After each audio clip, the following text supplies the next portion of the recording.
രാമക്കല്ലെന്നാണ് ഈ കല്ലിൻ്റെ പേര്. പണ്ട് വനവാസകാലത്ത് രാമൻ സീതയെ തേടി വന്നതാണെന്നും രാമൻ്റെ കാൽപാദം പതിഞ്ഞിട്ടുണ്ടെന്നും ഒരു ഐതിഹ്യമുണ്ട്. അങ്ങനെയാണ് ഈ കല്ലിൻ്റെ പേര് രാമക്കല്ല് എന്ന് പേര് വരാൻ കഴിയും.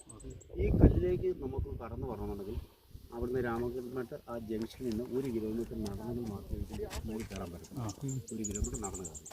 പിന്നെ ഈ കല്ലിൻ്റെ ഈ 3 സൈഡും കുഴിയാണ്. ഇതുപോലെ തന്നെ ഇത് ഈ മറുസൈഡ് ഒരേപോലെ നിൽക്കുന്നത്.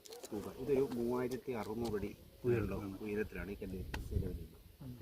അതാണ് ഇവിടെ അപകടങ്ങളായിട്ട് മണ്ടൊന്നും ഉണ്ടായിട്ടില്ല. പക്ഷേ ഒരു 16 സൂസൈഡ് ഇവിടെ വന്നു.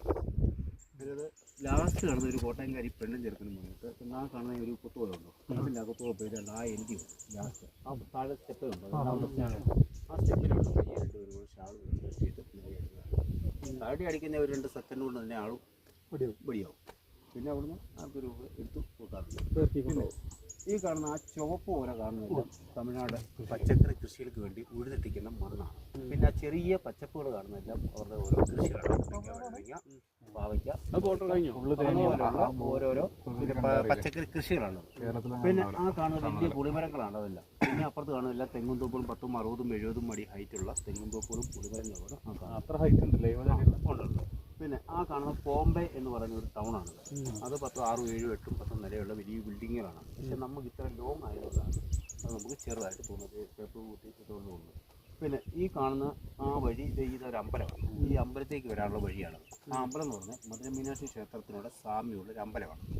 ആ അമ്പലത്തിൻ്റെ പ്രത്യേകത കന്നിമാസത്തിലെ 5 ശനിയാഴ്ച ദിവസം മാത്രമേ അത് ഓപ്പൺ ആകത്തുള്ളൂ. അന്നാണ് അവിടുത്തെ ഉത്സവം.